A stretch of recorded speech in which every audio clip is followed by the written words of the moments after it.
네, 하나 말씀드리겠습니다. 아마 업무를 다 준비하고 있었으라 생각되고 있기 때문에 다른 분들도 질의하실 거니까 짧게. 지금 시내폴리스 관련해서 협약 이행 보증금이죠. 정확히 얘기하면. 네, 에스코로 대표하는 게 여기에 적용이 돼야 되는가요? 안 되나요? 네, 지금 제가 시내폴리스에 대해서 지금 계속 담당자들하고 얘기를 하고 있고, 아직 업무를 파악하고 있습니다만, 에스크로로 할 수밖에 없었던 그때의 형편이 있지 않겠냐. 예. 네. 그래서 에스크로라는 게 꼭 그렇게 해야 된다, 하지 말아야 된다, 이런 게 없습니다. 단, 양 당사자 간의 여러 가지 책임, 의무를 다하지 못할 경우에 에스크로는 조항을 끌어들여가지고 서로가 불신할 수 있는 상황에서는 그런 조항을 계약에 그렇게 인용해서 하고 있습니다. 근데 에스코레드라는 게 이제 미국 부동산에서 시작된 거니까 100년 역사가 갖고 있는 제도인데 네. 지금 이제 불신을 쌍방이 불신하기 때문에 네. 신뢰할 수 있는 제3자 기관에게 이탈하면 안 되겠습니까? 네, 업을 대리시키는 겁니다. 그렇습니다. 과연 그 사업 시행자들이 우리 도시공사를 불신한다? 이게 과연 일반 개인과 개인, 주식이자 주식이자의 관계가 아니기 때문에 과연 에스코레드라는 게 이행 협약 보증금에 적합하냐는 거죠, 여쭤보는. 저는 적합하다고 보고요. 이게 꼭 부동산이 아니고 건설 계약에 있어서는 에스크로 카운트를 굉장히 많이 조언을 하고 있는데 일반 기업과 기업, 개인과 개인에는 이런 제도를 도입합니다. 왜냐하면 그 계약금과 중도금, 잔금을 통해서 우리가 매매 계약이 최종 이루어지지 않습니까? 그 사이에 신뢰할 수가 없는 거예요. 중간에 이중 계약을 할 수 있고 이런 것 때문에 이제 신뢰할 수 있는 보통 금융기관에 맡기지 않습니까? 또 굉장히 유명한 로펌에 맡깁니다. 사실은. 근데 이행을 하겠다는 협약 대상자들이 도시공사를 못 믿어서 그럴 것 같으면은 에스코레드를 도입했다 그러면 이 공무지침서에도 도시공사에 납부해야 된다. 이걸 뭐하다 넣었을까요? 글쎄, 제가 이제 그때 당시의 상황이 어땠느냐. 제가 그때가 정확히 지금 이해가 안 되는데, 그때 상황이 과연 도시공사나 또는 시청이나 아니 김포 시민들께서 과연 요 프로젝트에 대해서 얼마만큼 의지를 가지고 성공적으로 수행을 하려고 했던 그 당시 상황, 그 마음들, 그거에 대해서 지금 정확히 이해를 못합니다만, 그런 데서 투자자로서 한번 제가 역시 투자자였습니다. 경우에도 그런 어떤 이게 괜히 했다가 비록 공사는 역시 차이가 있습니다. 지자체하고는 혹시 이건 날려버릴 수도 있지 않느냐. 그런 걱정을 하지 않을 수가 없겠죠. 근데 이행 협약 보증금을 왜 내지? 이행 협약 보증을 그러니까 에스크로 성실하겠다는 거 아니겠습니까? 그 사람들이? 그렇죠. 그걸 이해하지 않았을 때는 바로 우리 도시공사 돈이 되는 겁니다. 자, 그게 돈이 되는지 그거는 이제 그 후에 어떻게 이것이 진행이 됐느냐에 있죠. 역시 상반간 계약이겠죠. A하고 B하고 상반간 계약인데 무조건 공사라고 해서 지자체라고 해서 저쪽에서 무조건 100% 계획하고 바뀔 수가 있을까요? 이 사업이 과연 내 잘못이 아닌 상대에 의해서도 분명 잘못될 수 있지 않겠습니까? 예를 들어서 도시공사에서 하고자 했던 사업이 시나 시의회에 반대를 못할 수 있지 않겠습니까? 그럴 때는 정상적으로 그렇게 다시 반납하게 되겠어요. 반납을 하게 되겠죠. 그 대신 그거에 대해서 구성원들 간의 문제도 있을 거고, 아마 김포 도시공사에서 20%고 나머지 80%가 그 사람 민간 사업자로 되는데, 그쪽하고는 뭔가 또 옳고 그쪽으로 해서 이것이 깨질 수도 있는 여러 조건이 있었겠죠. 근데요, 사장님, 이 우리나라의 그 대표적인 로펌이 바로 그냥 아시죠? 제가 직접 법률 자문을 받았습니다. 이행 보증 협약 단계에서는 에스코레드로 도입하면 절대 안 된다는 거예요. 절대 안 된다. 예. 에스코데드는 뭐냐면, 이제 나중에 우리가 모금, 이 주주라든지 내지는 참여를 하지 않습니까? 참여자를 우려했습니다. 개인 상대로. 네. 그분들은 예를 들어 SPC가 있으면 SPC를 신뢰할 수 없는 거예요. 이게 페이퍼이기 때문에. 그럴 때는 참여하는 사람들이 그 사업에 참여하는 일부 개인들이 그 법인이라든지 금융계에 맡깁니다. 어떻게 될지 모르기 때문에 내일이 잘못하면 다 뜯겨버리니까. 이행 보증금이라는 내가 성실히 이행을 하겠다는 겁니다. 그러지 않았으면 내 규칙사를 이행 안 됐을 때는 나는 그거를 도시공사에 달라하겠다. 몽땅 드리겠다는 강제성을 가진 겁니다, 이게.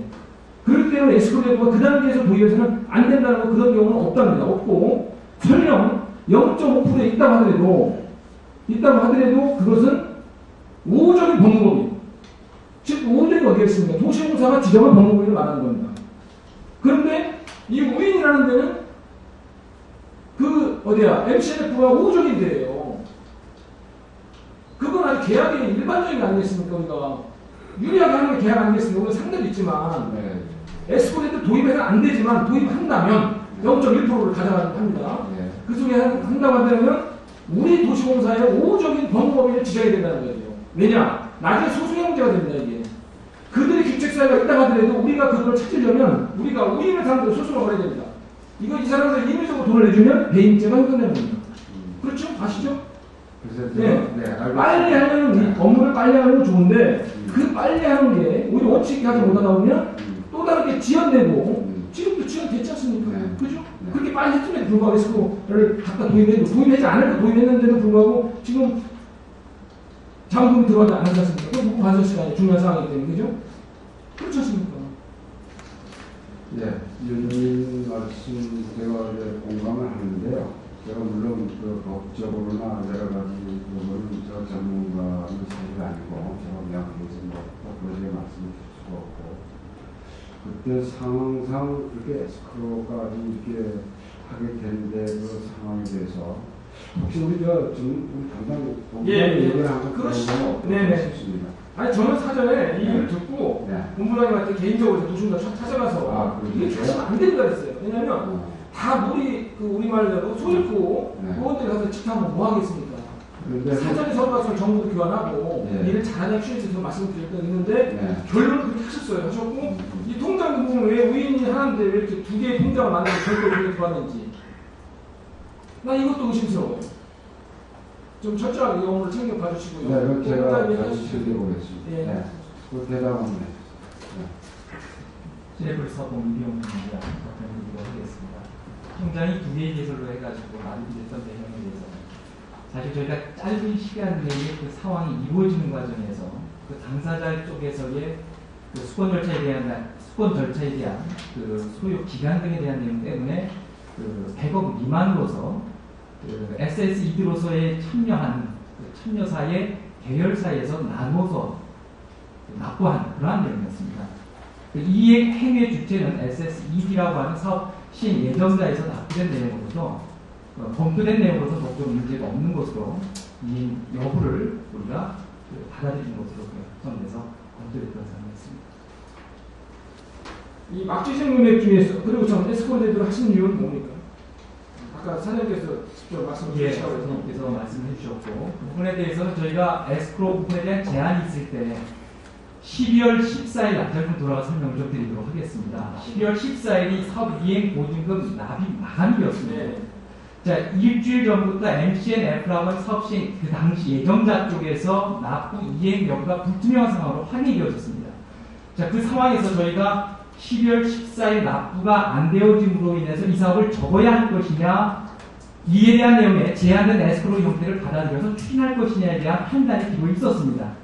자, 여기에 대해서 저희가 사업을 접을 경우에 대한 재공모 등에 대한 일정 등으로 인해서 사업이 8개월에서 10개월 지연되어 줄 수 있는 문제가 제기가 됐었고, 따라서 이에 대한 내용에 지역 주민에 대한 행위 제한 등에 대한 재산권 침해로 인한 부담을 가중시킬 수 있는 문제가 한번 제기가 됐었고요. 따라서 이에 대해서 저희가 에스크로 방식에 대한 내용들을 받아들임으로 인해서 사업을 예정대로 진행할 수 있지 않을까에 대한 판단을 놓고 고민했었습니다. 자, 그렇다면 저희가 이러한 일정들을 진행함으로 인해서 법적인 문제에 대한 종합적인 판단을 통해서 가야 한다는 논리에 저희가 주변의 자문과 법적인 내용들의 판단을 통해서 결정된 사항이었습니다. 자문 어디서 했습니까? 네, 거기에 대해서는 저희가 지금 지평 지성에 PF 관련 분야의 전문 변호사가 있습니다. 그 변호사 선정된 항의형 변호사를 통해서 뿐만 아니라 그에 관련된 내용들의 자료는 추가적으로 저희가 요구를 하시면 제가 제공해드리도록 하겠습니다. 이에 대해서는 절차상의 문제가 있다 하더라도 법적으로 문제가 없으니 단 여기에 대해서 에스크로 방식을 선택했지만 조건적인 부분에 대해서는 SPC 설립 이전까지 이행보증금에 대한 것을 전환시킨다라는 조건이 있었습니다. 그 조건이 없이는 저희가 그걸 받아들일 수가 없었기 때문에 그 조건 하에서 2월 말까지 SPC 설립 이전에 그 행위를 이행하는 조건이 반영되어진 만큼 그것을 받아들일 수가 있었습니다. 따라서 이러한 내용이 받아짐으로 인해서 시민과의 약속된 일정하에 보상 등에 대한 일정의 차질이 없을 것으로 판단해서 결정된 사안인 만큼 이에 대한 내용의 문제 제기는 2월 말까지의 이행상을 지켜보시고 저희에 대한 문제 제기를 다시 한번 해주셨으면 하는 말씀을 드립니다. 그러면요, 지금 MCNF가 지금 우리 도서관하고 진행됩니까? 협상이 진행됩니까? MCNF는 저희가 사업 지휘권을 지금 현재 박탈되어 있는 상태입니다. 예, 거기에 대해서 이제 SSED라고 하는 추가 출자자의 개최 출자자서의 그 출자자 변경 요청을 통해서 그 지위를 확보한 SSED 및 KT에서 시행한 상황이었습니다. 지금 서류로 지금 지휘를 지금 그것은 정상적으로 저희가 사업 시행 지침서에 보면 그에 관련된 부분에 출자자 변경 요청이 있을 시 이에 대한 내용을 검토해서 승인을 할 수 있도록 그렇게 되어 있습니다. 그 내용은 지침서에 되어 있는데 오히려 이거 제공물을 해야 될상 아니었습니까? 그렇게 크게 선에서 불구하고 MCNF는 하나의 무력화되어 버린 거란 말이에요. 그래서 지휘를 지금 그 SNS인가요? SSED. ED가. 근데 이런 부분들이 제공물을 해야 될 상황이라는 거예요. 쉽게 한마디로 얘기하면 사업 능력이 없다는 겁니다. 결과적으로. MCNF는 이 사람들은 여러 가지 간만 보고 있는 거예요. 속된 말로. 그래서 아까도 얘기했지만 우리 통장에 오면은 우리가 그 마음대로 할 수가 있지만 우리 통장에 들어가기 때문에 규책 사유가 설령 그들이 있다 할 때 우리가 소송을 걸어야 된다는 겁니다. 그걸 노린 거예요. 그 사람들은. 그걸 노린 거예요. 우리가 만약에 통장에 들어왔으면 그들은 우리를 상대로 소송을 해야 되면 우리를 거꾸로 법무부를 상대로 소송을 걸어야 된다. 그 사람들 그거 모르고 장사했겠어요, 이거? 그거 알고 한 겁니다. 거기에 우리가 옥체를 하신 게 아쉬움이다라는 얘기 말씀드립니다. 추가적으로 답변드리겠습니다. 그 부분에 대해서는 저희가 10월 14일 이행보증금 납입이 안 됨으로 인해서 사업을 접게 되는 문제에 대해서 저희가 나름대로 검토하고 법적인 내용들까지 검토했던 사안이라면 에스크로우 방식의 조건부적인 내용을 통해서 사업을 가야 한다는 그러한 필요성에서 검토됐던 사안이었거든요. 지금 말씀하신 것처럼 재공모 등에 대한 것은 8개월 내지 10개월이 소요되어짐으로 인해서 지역 주민에게 피해가 더 가중되어질 수밖에 없다는 내용에 대해서 그럼 결과적으로 사장님이 그 시장님이 그 약속하신 6월까지 보상이 가능했습니까? 거기에 대해서는 6월까지라고 하는 개념보다도 저희가 6월에 보상회의 공고를 통해서 보상 일정이 찾아오도록 말씀을 드렸던 사안이었거든요. 근데 6월 내에 나왔어요. 시민 그 원주민들 그 소유자들 이렇게 할 때. 보상에 대한 절차라고 하는 것은 보상회의 공고뿐만 아니라 보상 주민 설명회를 거쳐서 일련의 과정을 통한 지자물 조사 등이 거쳐져서 보상회의 공고를 통해서 손실 배상 협의를 진행해야 되는 과정이었습니다. 6월이라고 하는 부분에 대해서는 보상회의 공고 등에 대한 내용의 일정을 통보해서 말씀을 드렸던 사안이었기 때문에 그 부분에 대해서 시장에서 전달하는 과정에서 보상이 이루어질 겁니다라고 해석된 내용들을 받아들이기 때문에 그렇게 이해한 것으로 알고 있습니다. 저는 출자도 모시고 그 1월 원래 25일 날 낙방했는데 안 지켰지 않습니까? 그죠? 또 연장을 또 해줬죠. 31일 날. 네. 그리고 2월 날 또 연장했죠. 네. 또 오늘까지 또 연장해 주셨죠. 오늘까지는 2월 20일이고요. 그건 아니고요. 일정을 잠깐 말씀을 드리면 1월 25일자로 출자자별 출자금의 상당한 금액을 납부하도록 되어 있었습니다. 그것은 납부는 했냐? 그 부분에 대해서 22억 5천에 대한 KTV와 SSED 컨소 쪽에서 납부함으로 해서 유지가 되어 있었고 MCNF가 결국 그걸 이행하지 못함으로 인해서 자격이 상실된 상태입니다.